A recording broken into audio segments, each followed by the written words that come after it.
유튜브 기자들의 생생한 목소리를 직접 들어봅니다. 반장 대 부반장, 한국일보 여당 반장인 이성택 기자 어서 오십시오. 안녕하십니까. 경향신문 야당 부반장인 박순봉 기자 어서 오십시오. 네, 안녕하세요. 예, 두 분 어제 영세담 보셨죠? 예, 봤습니다. 네. 어떻게 총평부터 각자 들어볼까요? 예. 총평은 큰 틀에서 저는 뭐 최소한의 네. 윈윈은 있었다라고 생각을 합니다. 이제 대통령실 입장에서는 먼저 이제 민심 총선에서 이제 참패를 하지 않았습니까? 예. 민심에 좀 부응한다라는 이미지를 주면서 또 한편으로 그 의대 정원 이슈가 그 지지는 사람들이 많이 하는데 예. 장기화되면서 조금씩 이제 악재가 되어가고 있거든요. 그래서 그런 상황에서 이제 부담이 좀 되어가고 있는 상황에서 이재명 대표에게 좀 부담을 나눠주는 네. 그런 역할을 좀 했기 때문에 영수회담에 대해서 대통령실은 그래도 소기의 성과는 거뒀다 네. 이렇게 판단을 하고 있는 것 같습니다. 어떻습니까? 뭐 수싸움이 좀 치열했다 이렇게 생각이 되더라고요. 일단 이재명 대표가 지난주 금요일에 전격적으로 수용을 하면서 의제주의 과정 그냥 뛰어넘자라고 했잖아요. 그리고 이제 대통령실에서는 아마 모두 발언을 좀 짧게 하는 걸로 그렇게 생각을 했던 것 같아요. 근데 이재명 대표가 반대로 또 의제를 또 굉장히 많이 던졌잖아요. 제가 세보니까 모두 발언에서만 12개 정도 되더라고요. 그러니까 이런 식으로 장군 멍근 이렇게 가는 그림이 있었고 또 비공개 때는 또 윤석열 대통령이 발언 많이 했다라고 하잖아요. 그러니까 이제 계속해서 좀 공격에 이렇게 주도권이 왔다 갔다 하는 그런 그림이었다라고 좀 생각이 됩니다. 대통령실 아까 얻은 거는 말씀을 하셨는데 이재명 대표는 뭘 얻었습니까? 그러면 이재명 대표도 우선 그 공개 발언에서 발언을 아까 저기 네. 박순봉 기자가 얘기했듯이 한 12가지 정도 의제를 얘기를 했거든요. 그러면서 이제 나 할 말은 하는 야당 대표다. 대통령 앞에서 민심을 가감없이 전달했다. 이런 이미지는 최소한 얻고 가는 그런 그림은 됐다고 생각합니다. 그러니까 제가 그 민주당의 주요 관계자한테 오늘 물어봤는데 그러니까 평가 어떻게 하느냐 이렇게 물어봤더니 내부적으로는 필요한 이야기는 다 하고 왔다 이렇게 얘기를 해요. 이제 이번 회담에 대해서 민주당이 당초에 어떤 목적을 가졌었느냐 이걸 좀 주목을 해볼 필요가 있는데 어제 만나기 전에 이제 내부적으로 회의를 하고 갔단 말이에요. 그래서 이제 그때 그 회의 내용도 좀 취재를 해봤었는데 하는 얘기들은 뭐냐면은 이번에 이재명 대표가 가서 해야 되는 얘기는 그 민심의 전달자 역할이라는 거예요. 그러니까 이번에 영수회담, 뭐 이제 영수회담이라는 표현도 쓰고 아니면 대통령과 야당 대표 회담이라고도 하는데 이 회담을 만들어준 건 국민들이라는 거죠. 원래 민주당은 꾸준히 계속해서 요구를 해왔지만 한 번도 수용이 안 됐었는데 총선 결과로 인해서 수용이 된 거잖아요. 그러니까 민주당이 해야 될 일은 국민들이 원하는 얘기들을 대통령한테 전달을 하는 것이다. 이제 그런 목표를 애초에 갖고 있었기 때문에 그 모두 발언에서 좀 이례적으로 많은 얘기들을 했던 거고 그러다 보니까 어쨌든 할 얘기들은 좀 하고 왔다. 이제 여기에 좀 초점을 맞추고 있는 것이죠. 근데 두 분 이건 뭐 주관적 평가니까요. 어떻게 보셨습니까? 이재명 대표가 딱 비공개 들어가기 전에 기자들 잠깐만요 해가지고 나가려는 거 뜯어 말려가지고 15분 쭈르륵 얘기할 때 대통령 표정이 참 안 좋았다 뭐 이렇게 본 사람들도 있고 뭐 끄떡거렸다 이렇게 본 사람도 있는데 어떻게 보셨습니까? 두 분은 주관적 평가를 여쭤보는 겁니다. 예. 일단 저는 표정으로 봤을 때는 처음에는 뭐 그렇게 뭐 기분이 나쁘다거나 뭐 당황한 표정은 아니었던 것 같고요. 왜냐하면 모두 발언을 조금씩 하기로 했었으니까. 근데 다만 좀 길어지면서 약간 좀 표정이 굳어지는 게 아닌가 싶은데 그건 결과적으로 뭐 이제 이렇게 보는 시각에 따라서 다를 수가 있을 것 같고 다만 제가 그냥 이렇게 딱 이재명 대표가 소위 말하는 풀기자라고 하잖아요. 대표로 들어가서 취재하는 기자가 나가려고 하는데 잡아놓고 이제 얘기를 하는 그 과정을 딱 보면서 생각이 들었던 거는 그 민주당에 또 이제 사전에 어떤 전략 갖고 있는지 이런 것들 물어볼 때 들었던 얘기가 생각이 나더라고요. 뭐냐면 라이브로 하자고 그렇게 제안을 했었대요. 민주당에서. 끝까지? 처음을요.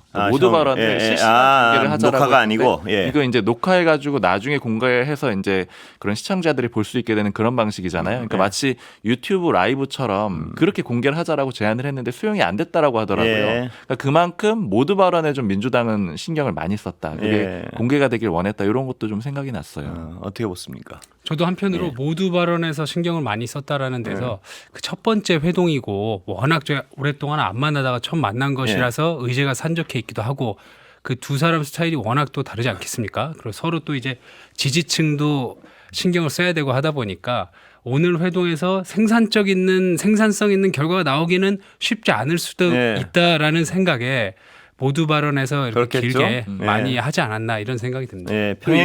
이런 측면도 하나 있는 게 그러니까 민주당에서 처음에 요 이제 소위 말하는 영수회담을 이제 제안을 했던 거는 당위적인 측면이 있고 원래 쭉 제안을 해왔던 거잖아요.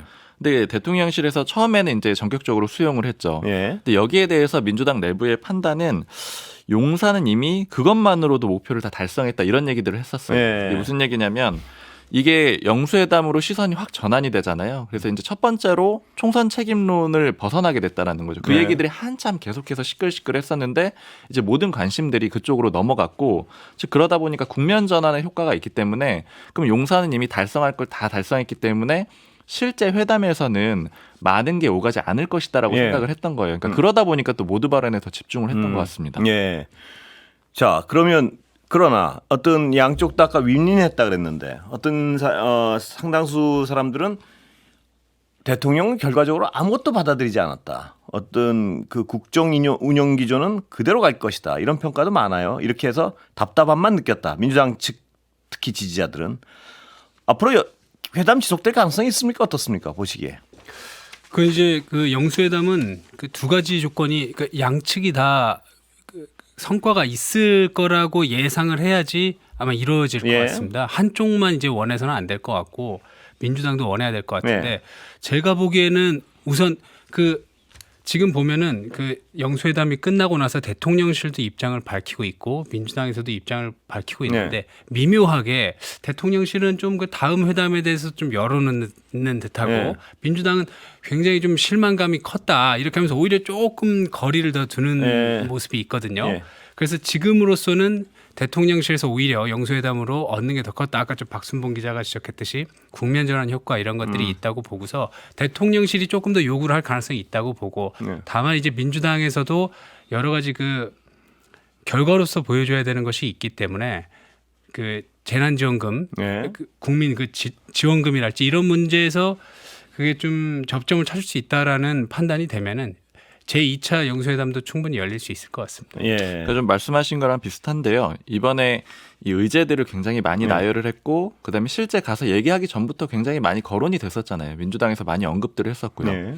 근데 거기에 대해서 민주당 쪽에 좀 주요 관계자들한테 물어보면 하는 얘기가 이 중에서 그냥 대부분은 전달을 하면 되는 것이고 그러니까 민심을 전달하면 되는 거고 협상의 대상이 되는 거는 예. 민생 이슈밖에 없다. 예. 대표적으로는 지원금 얘기인 거죠. 그래서 구체적으로는 뭐 80% 얘기까지도 하더라고요. 그러니까 만약에 100% 다 주는 게 민주당의 목표지만 전 국민한테 다 주는 예. 게 목표지만 혹시라도 뭐 용산 쪽에서 이걸 협의할 의지가 있고 그 다음에 이게 조율이 필요하다라고 하면 뭐 재정이 모자라기 때문에 어렵다라고 하면 80% 정도까지는 수용을 할 수도 있다. 이건 이런 원래 목소리를 민주당의 들었거든요. 전략이고 근데 거부했잖아요.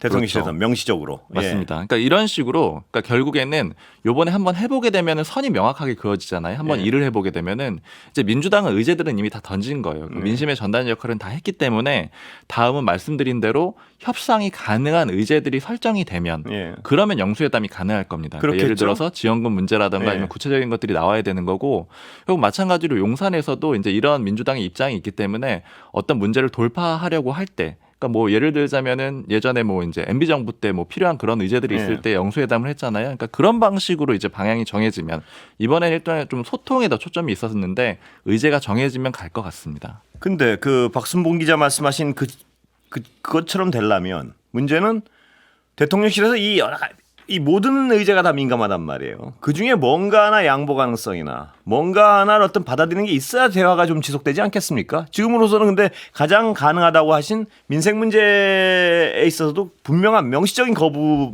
반응을 보였단 말이에요. 네. 그러면 앞으로 양보 가능한 의제가 있겠느냐 여기서. 뭐 이렇다면 양보 가능한 의제가 전혀 없이 민주당은 또 이런 어떤 보여주기식 회담을 받아들일 것이냐 민주당이. 뭐 그걸 예. 수용할 가능성은 좀 낮아 보이고요. 예. 그러니까 지금 상태로는 말씀하신 대로 전반적으로 입장차가 쫙 확인이 됐기 때문에 예. 가능성이 낮다라고 보이는데요. 근데 다만 좀 돌이켜서 보면 이번 이 회담이 성사가 되게 된 거는 그 양쪽의 의지도 물론 있었겠지만 그보다는 총선 결과에 따라서 이렇게 그렇습니다. 된 거잖아요. 그러니까 예. 만약에 지금 대통령실이 반전을 꾀하고 있는 것인데 그 지지율 추이가 좀 그 수준이 원하는 수준으로 나오지 않는다 이렇게 될 경우에는 또 당연히 또 가능성이 있겠죠. 예. 또 지지율이 더 떨어지면. 근데 혹자들은 지금 24%막 이렇게 나오는 그 지지율. 네, 한국갤럽 기준. 예, 한국갤럽. 정확한 상황은 이따가 다시 말씀드리겠습니다. 근데 24% 나오고 이런 어떤 지지율. 이 상황은 정말 어떤 뼈대만 남은 골수 지지층만 남은 것이기 때문에 합의를 하면 야당과 합의를 하면 오히려 더 이 골수 지지층도 무너질 것이다. 이렇게 얘기하는 어떤 오른쪽에 있는 분들은 그렇게 주장하는 분들도 적지 않습니다. 어떻게 보세요? 그렇죠. 전국민 지원금 같은 거 사실은 이제 보수와 진보가 계속 겨뤄온 그런 이슈잖아요. 그러니까 예. 보편 지급이냐 선별 지급이냐 이 이슈인데 결국 이재명 대표가 제안하는 것은 보편 지급이고 그렇습니다. 예. 윤석열 대통령이 얘기하는 건 선별 지급인데 그래서 이것도 결국에는 수용을 하기 위해서는 아마 어느 정도의 조정이 좀 필요하겠죠. 그러니까 선별 지급의 형태를 띈 지원금 이런 예. 것들을 끌어가야 될 텐데 일단은 지금 가능성만 열려 있는 상태고 예. 말씀하신 대로 지금 용산에서는 그런 것들은 안 그렇죠. 받아들이겠다는 고려 입장이기 대상이 때문에. 아닌 것 같아요. 아직은. 맞아요. 예. 한국일보 이성택 기자는 어떻게 보세요? 예. 그렇기도 하고요. 실제로 이제 그 선거에서 진 쪽에서는 뭐 민주당이든 국민의힘이든 늘 나오는 얘기 중에 하나가 우리가 중도표를 못 얻어서 그런 것이 아니다. 지지층, 우리 핵심 지지층이 이탈해서 진 것이다라는 논리를 그 좀 극단적인 좀 더 이제 성향이 강하신 분들은 그렇게 주장을 예. 많이 합니다. 그래서 지금 윤석열 대통령도 24%가 있다고 하지만 이것이 이제 핵심 지지층이 무너지면 걷잡을 수 없이 더 무너질 수 있다 이런 우려를 하시는 예. 분들이 실제로 있거든요. 네. 그래서 오히려 지금은 좌클릭이 아니라 우클릭을 할 때다 네. 이렇게 얘기하시는 분들 그렇죠. 분명히 그런 주장들이 강하죠. 그쪽. 예. 그런 분들은 이제 그 지금 이 민생 지원금 가지고 찬반에 거기에 이제 그 전선이 있는 것이 아니라 네. 이재명 대표 자체를 만나는 것에 대해서 굉장히 거부감을 가지고 있습니다. 예. 오히려 이재명 대표에게 이제 사법 리스크가 있지 않습니까? 면죄부를 주는 것이다 이렇게 예. 생각을 하시는 분들이 꽤 있더라고요. 예, 그러니까요. 그쪽 정서를 잘 아시는 분을 저희가 여기 모셔가지고 설명은 듣는데 딱 그 정서더라고요. 예. 서정욱 변호사라고 계십니다. 예. 그런데 아까 이거 잠깐 설명드리고요. 아까 24% 지지율 말씀드린 것은요, 청취자 여러분들. 한국갤럽이 지난 23일에서 25일 자체 조사한 결과고요. 자세한 내용은 중앙선거 여론조사 심의위원회 홈페이지 참조하시면 됩니다. 예. 자, 그러면 거기서 또 어제 영수회담 얘기는 여기까지만 할 텐데 하나 더. 그 85대 15 얘기. 예. 그게 논란이 됐어요. 어떻게 보셨습니까? 예. 뭐 민주당에서 85대 15 예. 그러니까 윤 대통령이 많이 말씀을 하셨다 이런 취지로 얘기를 하고 있는 거고 대통령실에서도 근데 7대 3이라고 얘기를 하고 있거든요. 예. 그러니까 그렇기 때문에 결론적으로 대통령이 네, 주로 대통령이 조금 더 많이 얘기한 건 조금 더 맞을 아니라 거고 압도적이죠. 그 70대. 시간을 뭐 엄격하게 쟀을까 싶어요. 그래서 예. 그냥 조금 더 윤 대통령이 많이 말했다. 그래서 모두 발언 때는 이재명 대표가 많이 하고 예. 비공개 때는 윤 대통령이 많이 했다. 뭐 그냥 그렇게 예. 정리해야 될 것 네, 같아요. 그러다 보니까 민주당에서는 당황한 기색도 있더라고요. 이게 예. 얘기를 해야 되는데 시간은 제한이 돼 있고 회담 네. 시간은 제한이 돼 있는데 대통령이 워낙 말을 좀 많이 하다 보니까 물론 설명하고 싶은 것들이 많았을 수는 있는데 하다 보니까 제대로 된 그 논의는 좀 어려웠다. 진전인 그 결과 도출이 좀 어려웠다 네. 이렇게 말도 하더라고요. 그게 대통령이 어떤 말씀하는 스타일이 원래 뭐 이렇게 뭐 내가 수사를 할 때부터 시작해가지고 이렇게 쫙 장황하게 펼치는 스타일 아닙니까? 네. 그러다 보면 야당 대표로서는 제가 짐작인데 끊기도 뭐하고. 그렇죠. 예. 그러니까 사실 저희도 이제 기사를 쓸 때 이 주제를 잡을 때 예. 대통령이 선별적으로 답을 한 것이냐 예. 아니면 그냥 답변 시간이 모자랐던 것이냐 이렇게 이제 고민을 하게 되잖아요. 예. 좀 얘기들을 들어보니까 선별적인 답변은 아니었다라는 거니까 예를 들면 뭘 물어봤는데 이거는 얘기 못하겠다 이런 예. 게 아니고 그냥 다 얘기를 쭉 하다 보니까 시간이 모자랐다. 네, 그러니까 그러다 보니까 결국에는 이제 말을 많이 했다라고 볼 수밖에 없겠죠. 근데 가족 비위 의혹 뭐 이런 거는 아무래도 선별한 거 아닌가요? 근데 질문을 못했다고 하더라고요. 그건 모두에는 다 했으니까. 그렇죠. 근데 예. 또 비공개 들어갔을 때 얘기 들어보니까 이제 이재명 대표가 뭐 요 주제는 뭐 어떻게 하실 거냐 이렇게 물어보면 예. 대통령이 답변하고 이런 시간들이 있었기 때문에 사실 이 대표도 처음에 그 표현 자체를 좀 완곡하게 했잖아요. 예. 뭐 특검법이라든가 이런 표현을 쓰지 않았고 예. 김건희 여사 이름도 안 썼고 근데 그것도 좀 얘기를 들어보니 표현을 정중하게 하되 그러나 이제 해석의 여지는 없게 네, 뭐 그렇게 네. 하려고 의도를 했다라고 그랬겠죠. 합니다. 그러니까 결국 이재명 대표도 너무 이제 공격적으로 할 생각은 아니었다라고 볼 수가 있는 거죠. 그러다 예. 보니까 비공개 때도 아마 그 문제를 특히 또 가지고 와가지고 공격을 하고 이렇게 하진 않았던 것 같아요. 근데 이게 만약에 어떤 이런 식으로 대통령의 양보 없이 교착 사태가 이어지면요. 이제 국회 계절이 오는데 5월 30일 다음 국회요. 민주당은 강공으로 대응할 수밖에 없는 거 아닌가요? 어떻습니까? 이성택 기자 보시기에는. 민주당에서는 지금 강공 최상병 특검이랄지 성과를 내야 되는 상황이거든요. 예. 왜냐하면 이제 총선에서 의석을 몰아준 민심에 예. 그렇게 하는 것이 부응하는 방향이라고 해석을 하고 있기 때문에 예. 뭔가 지금 액션에 안 나설 수 없는 그렇겠죠. 상황이고 예. 당분간은 전국이 좀 경색되지 않을까 이렇게 전망이 됩니다. 박순봉 기자는 같은 생각이신가요? 어떻습니까? 지금 이미 시작이 됐어요. 그죠? 그러니까 지난주 네. 금요일에 이재명 대표가 수용을 하면서 네. 그러면서 그날 바로 민주당이 뭘 했냐면 본회의 소집 요구를 했거든요. 네. 그러니까 다음 달 2일에 본회의 하겠다 이렇게 예고를 했는데 그럼 우리는 쟁점 법안을 처리할 준비를 해놓겠다 네. 이 얘기인 거예요. 그러니까 회담이 잘 안 되면 바로 처리할 수 있다라는 거고 그다음에 회담 이후에도 바로 지금 처리를 하겠다라고 예고를 한 상태잖아요.